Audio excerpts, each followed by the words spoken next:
의뢰인의 행복만 생각합니다. 법률 문제로 고민에 빠지신 분들에게 정확한 정보를 제공하여 현명한 선택을 하도록 도와드리는 소송 가이드입니다.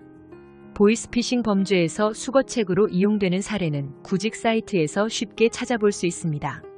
주로 아르바이트를 구하는 사람들에게 접근해 현금을 수거해 전달하는 역할을 맡기겠다는 제안을 하는데, 이는 보이스피싱 범죄에 연루될 수 있는 매우 위험한 일입니다. 대부분의 경우 보이스피싱 조직원들은 텔레그램 등의 익명성을 보장하는 메신저를 통해 접촉합니다. 이후 전달책에게 피해자로부터 현금을 받아 특정 계좌로 송금하거나 다른 전달책에게 전달하는 방식으로 작업을 지시합니다. 이 과정에서 전달책은 피해자와 직접 대면하여 현금을 받기도 합니다. 문제는 CCTV나 기타 증거 자료를 통해 잡히는 경우 실제 범죄의 배후인 보이스피싱 조직원은 처벌을 피하고 전달책만 법적 책임을 지게 되는 상황이 빈번하다는 점입니다. 이때 중요한 법적 쟁점은 전달책의 고의성입니다. 전달책이 단순히 아르바이트로 생각하고 범행에 가담했더라도 보이스피싱 범행에 대한 미필적 고의가 인정될 수 있습니다. 미필적 고의란 자신이 하는 일이 불법일 수 있다는 가능성을 알면서도 그 일을 계속 진행하는 경우를 말합니다. 예를 들어 금융기관에서 정상적인 채권 추심 업무가 이렇게 이루어지지 않는다는 점을 충분히 알 수 있는 상황에서도 계속해서 일에 가담한 경우 이는 불법성을 인식하고도 무시한 것으로 간주될 수 있습니다. 보이스피싱 범행의 고의성을 판단하는 중요한 기준은 이상함을 느꼈는가 하는 부분입니다. 많은 경우 전달책들은 자신이 어떤 일을 하고 있는지 정확히 모른다고 주장합니다. 그러나 경찰 조사나 법정에서는 해당 행위가 불법일 가능성을 인식할 수 있었던 정황들이 제시됩니다. 예를 들어 현금을 다수의 다른 사람 명의 계좌로 나눠서 입금하거나 여러 번에 걸쳐 현금을 전달하는 과정에서 이것이 정상적인 아르바이트인가 라는 의문을 가질 기회가 있었다고 판단될 수 있습니다. 하지만 현실적으로 미필적 고의를 부정하는 것은 어렵습니다.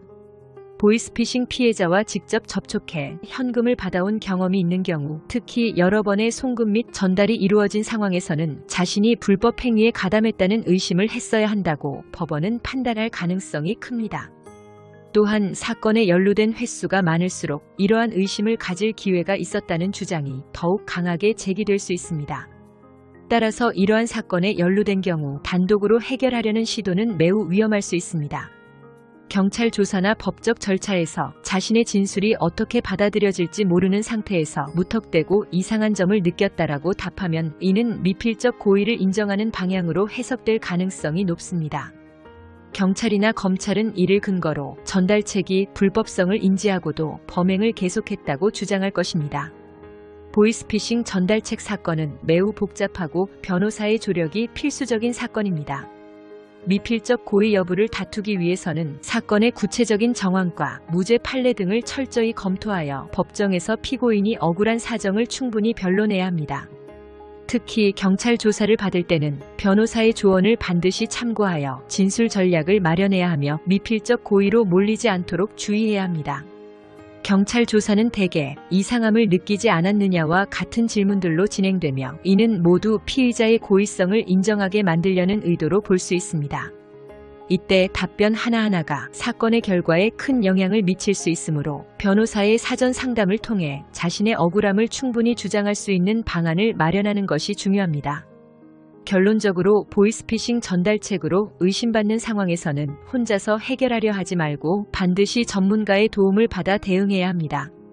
조사 초반부터 변호사와 함께 사건을 대응하고 전략을 세워야만 불리한 상황을 피할 수 있습니다. 소송 가이드는 법률적으로 문제가 될 수 있는 부분에 관해 상세히 설명을 드리고 그 해결책에 관하여 근거 법령 및 관련 법령을 제시하는 길잡이를 해드립니다. 항상 노력하는 자세로 의뢰인의 이익을 최우선하는 모습을 보여드리겠습니다. 소송에 대한 자세한 상담을 원하신다면 변호사 상담 신청을 누르시고 더 많은 정보를 보고 싶으시다면 소송 가이드 카페를 방문하시면 됩니다. 내용이 마음에 드셨다면 구독과 좋아요, 알림 설정 부탁드립니다. 더 좋은 내용으로 찾아오겠습니다. 꼭 승소할게요.